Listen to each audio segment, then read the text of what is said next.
وزیر اعظم شہباز شریف اور field marshal سید آصم منیر کی ڈیووس میں عالمی اقتصادی فورم کے اجلاس میں شرکت۔ دونوں رہنماؤں کی عالمی رہنماؤں سے غیر رسمی ملاقاتیں۔ وزیر اعظم اور فیلڈ مارشل آذربائیجان کے صدر الہام علیوف اور امریکی secretary of state Marco Rubio سے ملے۔ دونوں رہنماؤں کی سعودی عرب کی وزیر خارجہ شہزادہ فیصل بن فرحان ال سعود سے بھی ملاقات۔ فورم میں شریک رہنماؤں سے وزیر اعظم اور فیلڈ مارشل کی غیر رسمی ملاقاتوں میں گرم جوشی دیکھنے میں آئی۔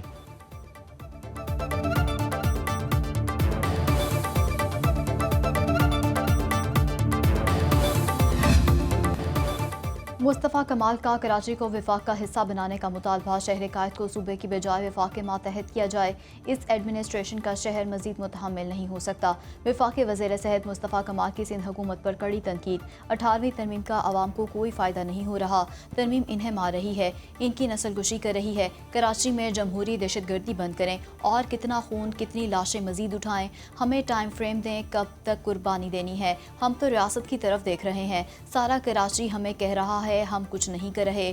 گل پلازا میں معصوم لوگوں کی جانیں ضائع ہونے کا افسوس ہے۔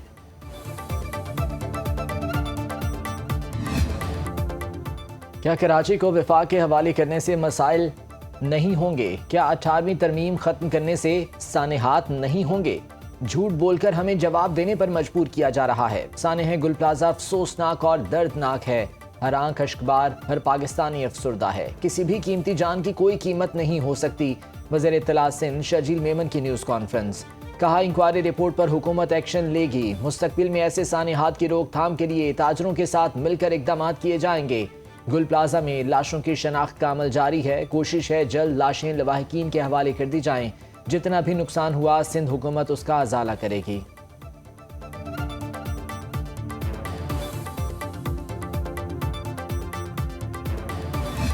کسی کو کوئی پڑی ہوئی نہیں ہے، 6 دن سے لاپتہ ہے۔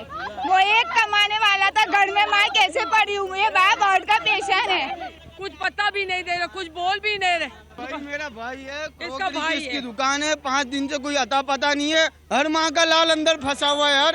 اب دیکھو تو صحیح کتنی عوام 5 دن سے رات جاگی ہوئی ہے۔ 6 دن ہو گئے، 6 دن ہو گئے ہمارے بھائی کو۔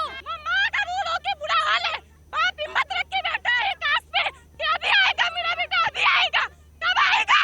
تم لوگ یہ کیا کر رہے ہو؟ پیسہ تو کل آ جائے گا، جانے تھوڑی نہ آئے گی۔ گل پلازا میں جم بھگ افراد کی تعداد 61، 14 افراد کی شناخت ہو چکی، 48 افراد کا پوسٹ مارٹم کیا گیا، 84 تاحال لاپتہ ہیں۔ ملبے میں دبے افراد کی تلاش کے لیے تھرمل کیمروں کا استعمال کیا جا رہا ہے۔ سرچ آپریشن جاری۔ پلازے کی ایک ہی دکان سے 30 انسانی باقیات ملی۔ جم بھگ افراد کی حتمی تعداد ڈی این اے ٹیسٹ کے نتائج سے معلوم ہوگی۔ گل پلازا کے باہر خواتین کا ہاتھوں میں تصاویر اٹھائے شدید احتجاج۔ پولیس اور رینجرز نے پلازے میں جانے سے روک دیا۔ ہمارے بچوں کو تلاش کرو، غمزدہ خواتین کی دہائی۔ ڈی آئی جی ساؤتھ اثر رضا اور ڈپٹی کمشنر ساؤتھ جاوید نبی کھوسو کہتے ہیں آگ سے بچنے کے لیے محصور افراد نے میزنائن فلور میں کراکری کی دکان میں خود کو بند کر لیا تھا، وہیں سے آڈیو پیغامات بھیجے تھے۔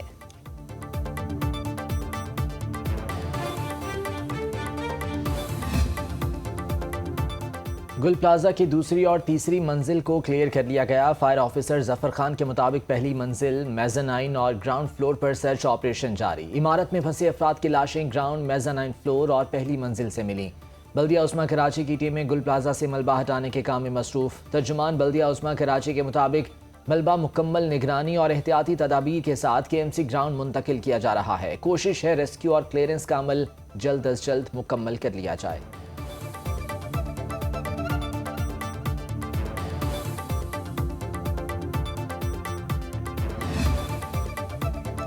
کراچی کے گل پلازا میں آتشزدگی کی تحقیقات کے لیے تفتیشی ٹیم متحرک۔ ذرائع کے مطابق پلازے میں 16 دروازے موجود تھے، جن میں سے بیشتر بند اور صرف 2 کھلے تھے۔ آتشزدگی کے دوران پلازے میں پھنسے افراد نے ایک دروازہ توڑ کر نکلنے کی کوشش کی۔ بم ڈسپوزل اسکواڈ نے مختلف مقامات سے 6 نمونے جمع کیے۔ لاشوں کا کیمیائی تجزیہ اور حادثے کے وقت مارکیٹ انتظامیہ اور ریسکیو اداروں کی کارکردگی کی بھی جانچ کی جا رہی ہے۔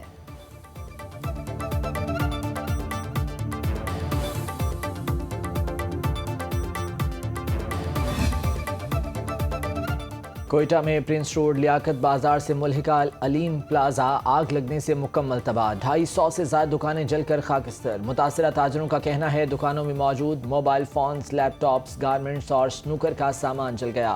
بیشتر دکانداروں نے مال ادھار اٹھا رکھا تھا۔ تاجر افرا سیاب بازئی نے بتایا نقصانات کا تخمینہ لگایا جا رہا ہے، سب کچھ تباہ ہو گیا، کچھ بھی نہیں بچا۔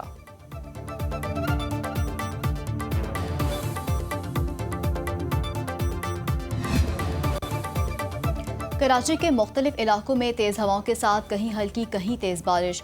سرجانی ٹاؤن ملیر اور گڈانی میں بادل برس پڑے۔ صدر گارڈن گل پلازا اور ماڑی پور میں بھی بارش۔ مشرف کالونی ہب اور گرد و نواح میں بھی گرج چمک کے ساتھ بادل برس پڑے۔ نارتھ کراچی، نارنگ چرنگی، گلستان جوہر، ڈالمیا میں بھی بارش۔ سپر ہائی وے گلشن معمار اسکیم 45 احسان آباد میں تیز ہواؤں کے ساتھ ہلکی بارش۔ کے الیکٹرک کی شہریوں کو بارش کے دوران برقی آلات کے استعمال میں احتیاط برتنے کی ہدایت۔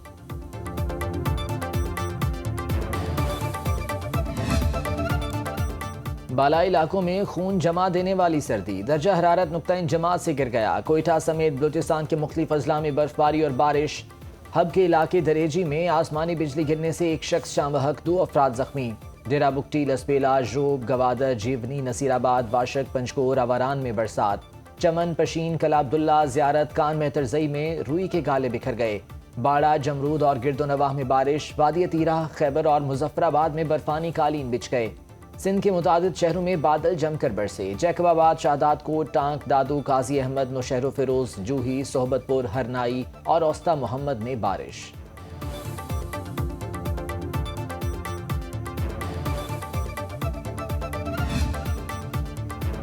وزیر اعظم نے فلسطین کے لیے بورڈ آف پیس کو بغیر مشاورت کے خوشائند قرار دے دیا۔ Chairman P T I barrister Gohar کا قومی اسمبلی میں اظہار خیال، کہا کل دفتر خارجہ نے بورڈ آف پیس کو جوائن کرنے کی بات کی، حکومت نے ایوان کو نظر انداز کر دیا۔ بیرسٹر گوہر نے کہا آپ بورڈ آف پیس کو جوائن کی شرائط بتائیں کہ کیا ہیں، کیا آپ حماس کو غیر مسلح کرنے کے لیے کردار ادا کریں گے؟ بورڈ آف پیس اقوام متحدہ کی باڈی نہیں، اگر اقوام متحدہ کی باڈی میں جانا ہوتا تو حکومت اپنی مرضی کر سکتی تھی۔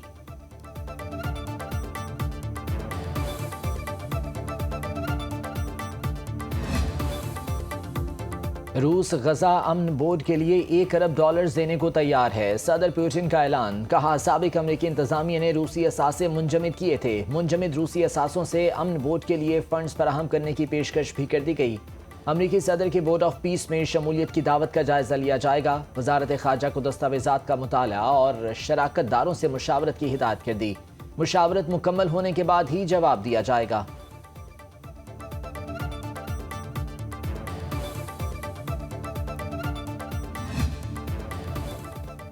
امریکہ اور نیٹو میں گرین لینڈ پر اتفاق ہو گیا۔ امریکی صدر ڈونلڈ ٹرمپ نے social media platform Truth Social پر بیان میں کہا secretary general NATO Mark Rutte نے ساتھ مل کر آرکٹک خطے سے متعلق معاہدے کا فریم ورک تیار کر لیا۔ معاہدہ حتمی شکل اختیار کر لیتا ہے تو امریکہ اور نیٹو اتحاد دونوں کے لیے بڑی اسٹریٹجک کامیابی ہوگی۔ گرین لینڈ سے متعلق مستقبل کا معاہدہ امریکہ اور تمام نیٹو ممالک کے لیے نہایت فائدہ مند ثابت ہوگا۔ امریکہ تجارتی ٹیرف نافذ نہیں کرے گا جو 1 فروری سے لاگو ہونے والے تھے۔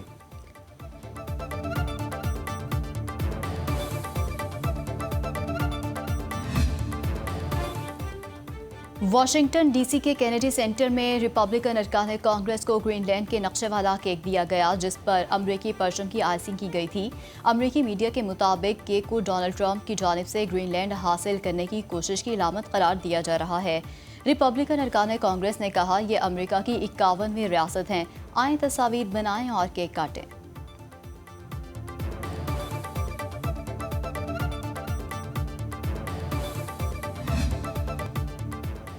ایران کے خلاف مزید کارروائی نہیں ہوگی، جوہری پروگرام بحال ہوا تو کارروائی کریں گے۔ ماضی میں امریکہ کی کارروائی نے ایران کو جوہری ہتھیار بنانے سے روک دیا۔ امریکہ نے ایران کے ایٹمی نظام کو نشانہ نہ بنایا ہوتا تو ایران 2 ماہ کے اندر جوہری ہتھیار حاصل کر لیتا۔ ایران کو ایٹمی ہتھیار حاصل کرنے کی کوشش ترک کر دینی چاہیے۔ امریکہ کی فوجی کارروائی کی دھمکی کے بعد ایرانی حکام نے سینکڑوں افراد کو پھانسی دینے کا ارادہ ترک کیا۔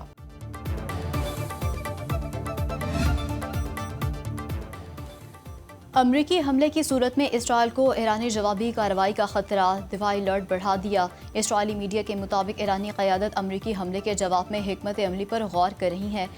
اسرائیلی فضائیہ نے خدشہ ظاہر کیا ایران اسرائیل کو لڑائی میں شامل کر سکتا ہے، یہ یقینی نہیں کہ ایران اسرائیل کو پہلا ہدف بنائے گا۔ اسرائیلی حکام کے مطابق صورتحال پر گہری نظر ہے اور کسی بھی ممکنہ خطرے سے نمٹنے کے لیے دفاعی تیاریوں کو مزید مضبوط کیا جا رہا ہے۔ خطے میں بڑھتی کشیدگی کے باعث امریکہ اور دیگر اتحادیوں کے ساتھ رابطے میں ہیں۔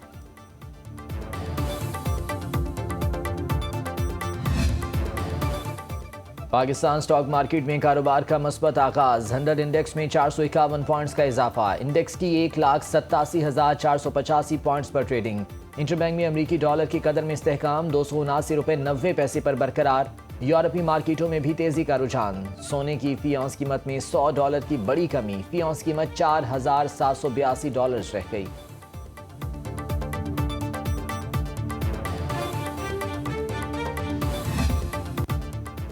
پنجاب بلدیاتی انتخابات کے لیے چیف الیکشن کمشنر کی سربراہی میں سماعت، الیکشن کمیشن حکام نے کہا بلدیاتی انتخابات پہلے ہی تاخیر کا شکار، مزید تاخیر کی جا رہی ہے۔ پنجاب حکومت کو مختلف نوٹیفیکیشنز اور تیاریوں کے لیے ٹائم لائنز دیں، ان پر عمل درآمد نہیں کیا گیا۔ چیف الیکشن کمشنر نے اسپیشل سیکرٹری الیکشن کمیشن کی سربراہی میں ایک کمیٹی تشکیل دے دی، کہا اب ٹائم لائن پر عمل نہ ہوا تو الیکشن کمیشن معاملات اپنے ہاتھ میں لے لے گا، ضرورت پڑی تو وزیر اعلیٰ پنجاب کو طلب کریں گے۔ الیکشن کمیشن نے سماعت 20 فروری تک ملتوی کر دی۔